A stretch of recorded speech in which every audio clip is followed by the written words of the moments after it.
everyone, and welcome to Mind Body Insights, an interview series where I sit down with experts in the field of holistic health to increase awareness of our mind-body systems and share practical tools that you can start to implement right away to see positive impacts in your life. My name is Chelsea Kapuzinski. I am the founder of Brooklyn Mindbody Collective, and today I am thrilled to welcome Kathleen Bosselman, a certified yoga teacher and licensed massage therapist at Brooklyn Mindbody Collective, a wellness center offering complementary and holistic healthcare to our community while supporting one another's growth as practitioners. Welcome, Kathleen. I'm so excited to chat with you today. I'm so excited to be here.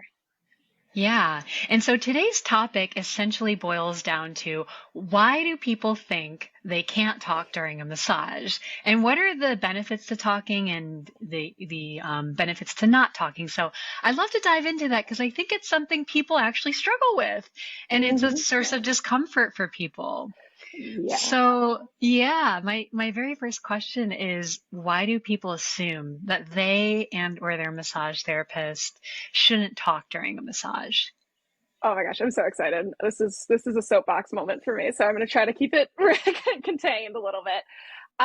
So this is a really common narrative. I was told in school, and like definitely encouraged as a massage therapist in school, to really talk as little as possible in a session. I think I was told to like ask all questions up front, and to really, as much as possible, prioritize using any sort of body language I can to prevent the need for additional conversation during a session. And it's not a misguided approach, I don't think. It is clearly intentionally trying to emphasize relaxation as the ultimate goal of the massage, and allowing the client to absorb the experience of your touch and not have outside distraction through voice and unnecessary conversation. I think also there are some other factors involved in like the building of this myth. Like our clients our behavior. So I think, and vice versa. So when you're in a situation in which your therapist does not talk, you might assume that you also are not able to to talk. And I find that's often the case with some of my clients. They have gone to other massage therapists and they didn't have a conversation with them mid-session, so they assumed that they were never allowed to talk to me. And if I was not talking, they never did. And the same goes in the reverse. I've been given the advice, like, don't initiate conversation unless the client initiates. Like, if the client brings up the weather, you can respond, but don't talk about the weather outside of that. So when I'm just sitting there waiting for a client to say something, you think, okay, I guess we're not going to do this today. I think also the media, people often their first experience of massage is in a movie or in television or just online. And I find that like a lot of the movies I've seen or shows that have included massage that I've seen, massage therapy is presented in as like a solution to like a frustrating day for the protagonist. It's like, and so they're like, so they're going to de-stress. And so the therapist or the actor who's playing a massage therapist never speaks. And it's often in like a spa setting or a setting that you would be less likely to maybe have a more dynamic conversation with your massage therapist. And when is it beneficial to speak during a massage, and conversely, when is it detrimental to speak during a massage, in your opinion? Yeah, I mean, so the biggest one that comes immediately to my head when we're talking about times it's beneficial to talk is when it comes to pressure. Massage therapists are not mind readers. We do not. We cannot feel our own touch, and everyone's preferences are different. So I think it's really important to keep that conversation pathway open throughout the session, and I think it's not exclusive to pressure. We want the experience for you to be as relaxing as possible and as conducive to settling the nervous system as possible. So things like temperature of the room, your body temperature does drop often when you're on the table for an extended period of time. So what you thought at the beginning of the session was a perfect temperature when the might not be in 30, 45 minutes.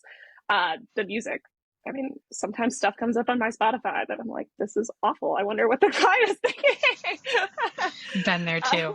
Yeah, I'm like, oh God. I, as a massage therapist, often will reopen conversation when I'm introducing a new technique or like a change in flow that's going to be perhaps jarring to the client.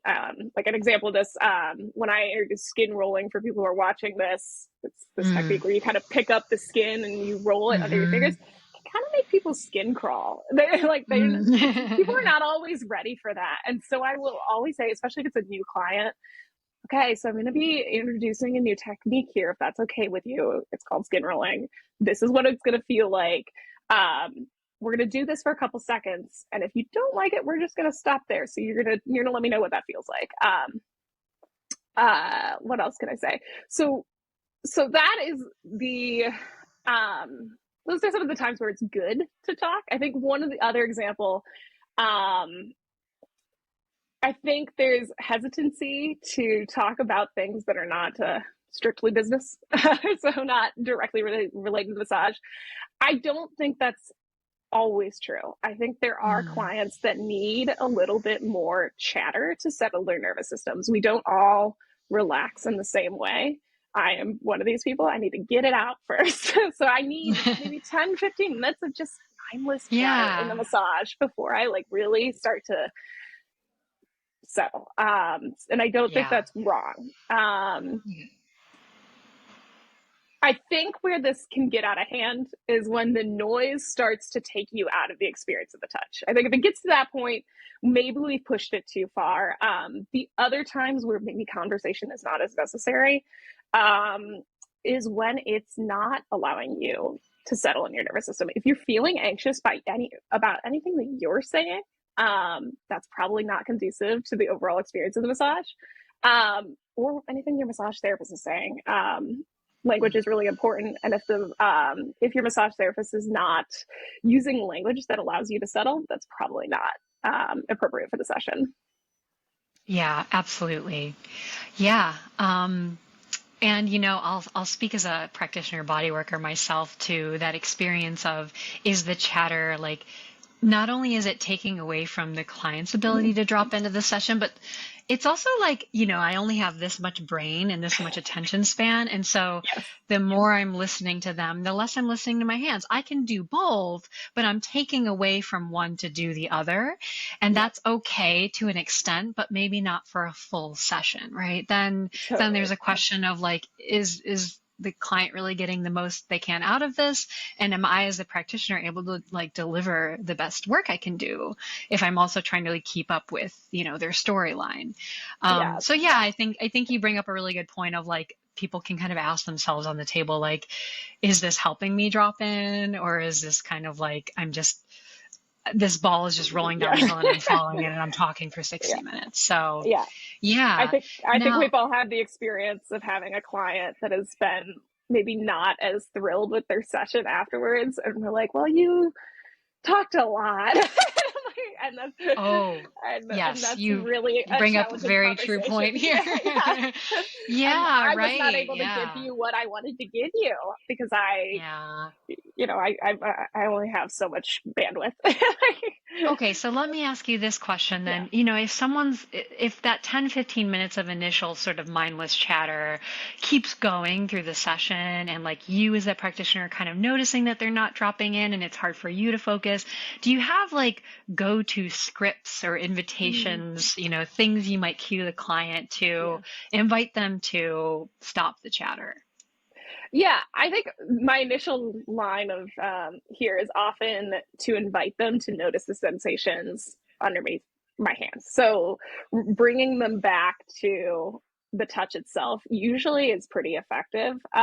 So asking a question about pain levels when I'm pressing here, or what are you feeling underneath my hands? Usually that'll tip into them kind of refocusing on the touch.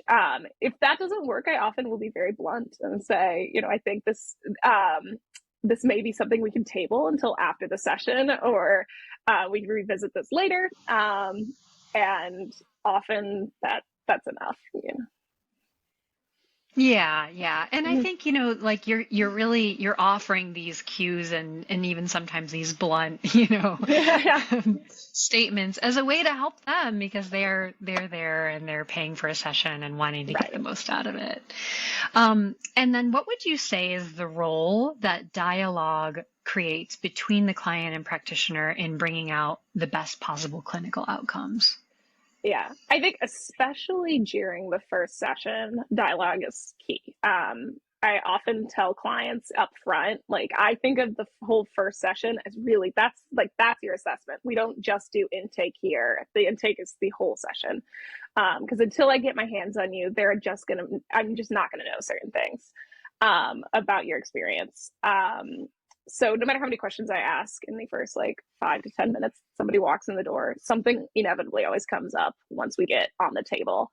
I'll come across, this is a perfect example. Like the number of clients that I've had that have come in, they filled out an intake form, we've had a conversation, they said, I've never had any surgeries, I've never had any injuries, and then they get on the table and sure enough, there's a surgical scar. You're like, what's that oh, scar? yeah. Or And why they're is your like, ankle like that? yeah. And they're like, oh, I had a ski accident like 10 years ago. And I'm like, interesting. This might, Yeah. yeah. And sure enough, inevitably, it's always somewhat related to their pain patterns. Yeah. So like things just come up health history wise that I often reintroduce during the session. I think also there are often more questions to ask about discomfort and pain when working on more specifically on certain areas. So I find myself asking a lot of questions like, am I on that spot we were talking about? Is this exactly where you were talking about earlier? Is there, do you feel sensation just under my hands when I press here, or does it move somewhere else? Those questions give us a lot of information throughout the session that can help guide future sessions. Okay, so you bring up a great point for me, which is when you say that the entire first session is essentially an extended intake and a kind of getting to know the client and them getting to know how you work, I think that highlights the important fact that the relationship you have with your massage therapist is a therapeutic relationship. And like any relationship, it's something that builds and strengthens over time. And so I think that that's a really important thing. And I wonder if you could speak to, this is sort of segueing into this other myth of like, I think people walk around with this idea like they're going to find those magical hands out there that fix them in a session. And so what you're saying is really setting up a different set of expectations. So I wonder if you can kind of speak to that contrast of the beliefs people have around being fixed quickly versus a process. Yeah, totally. I think I cannot relate more. I think so many people expect like we're going to wave a magic wand and they're going to walk out the door in one session. Every pain they've ever had is going to be poof gone. And I think like the majority of the healing happens in the relationship and the mutual understanding that happens between massage therapist and client, or any body worker and client. And that doesn't happen in 90 minutes. You wouldn't go to a psychotherapist and expect in 90 minutes that the work is done. So the same can't be expected of your body. So I think it's really important that clients have an open mind that this is not going to be, you might leave in one session and be like, not sure really what we did today. They asked me a lot of questions, but I don't know if I feel different yet. That's okay. That's normal. Yeah, absolutely. Yeah, you make a great parallel just comparing to, psychotherapy, talk therapy, that you don't walk in with your, decades of psychological stuff and expect that like, hey, this magical therapist is going to get it in this session. And so it's fair to not expect that kind of change in your body either. Systems typically change slowly. And even if someone does walk out feeling like, oh, we did something, which is wonderful, it's usually a glimpse at a change that's going to continue to require work to integrate and settle. And so again, that's a good reason for people to expect this to be an ongoing process and relationship. And, my other question for you is I wonder if you have any kind of story about either talking or not talking during a massage and the effects that that had. Yeah. Okay. So I had a client come in, and I think he'd gotten massage before, like pretty regularly. And he like, I usually will ask kind of a very general question about, have you had body work or massage therapy before? Like, and what was your experience? Like, did you generally find that you liked a stronger, firmer pressure? Are you a little bit more on the lighter side? Just to get a general sense, knowing fully that when I get them on the table, we're going to keep this dialogue open. And like, this might not be the case across the whole system. So I'm working and we get to his calves and like, he was like ready to leap off the table. Like, like there are just going to be certain parts of people's bodies that they're like ready to jump the moment you touch them. And so I can read cues and I'm like, okay, so, I'm sensing that there's a little bit of resistance here. Like, how is the pressure here? And sure enough, he's like, I think I need you to back off a little bit. Go about my work. We have a lovely session. And at the end, I'm asking him, I'm like, I'm like, so how are we feeling? He's like, my calves feel pretty good. I'm like, yeah. I noticed that there was a little bit more sensitivity there. And sure enough, he's like, yeah, well, I didn't, normally I just I have really like heavy pressure there and it really hurts and my calves are really sore after a session.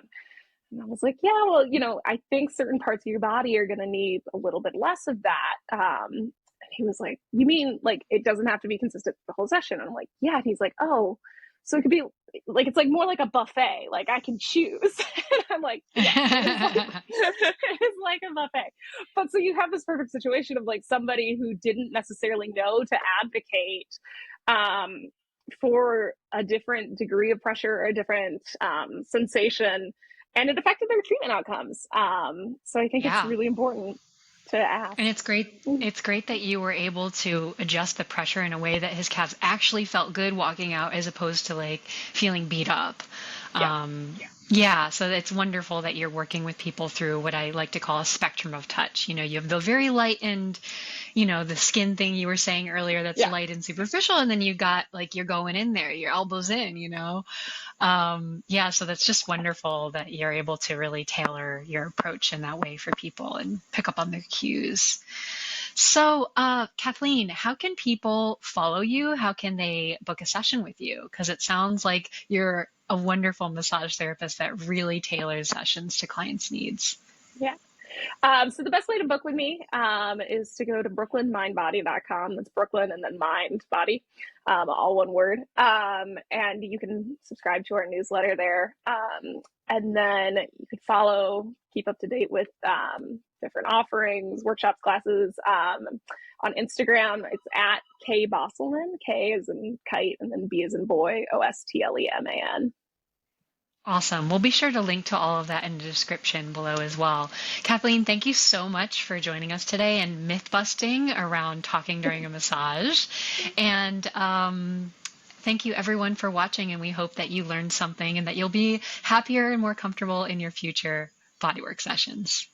Thank you so much. Bye.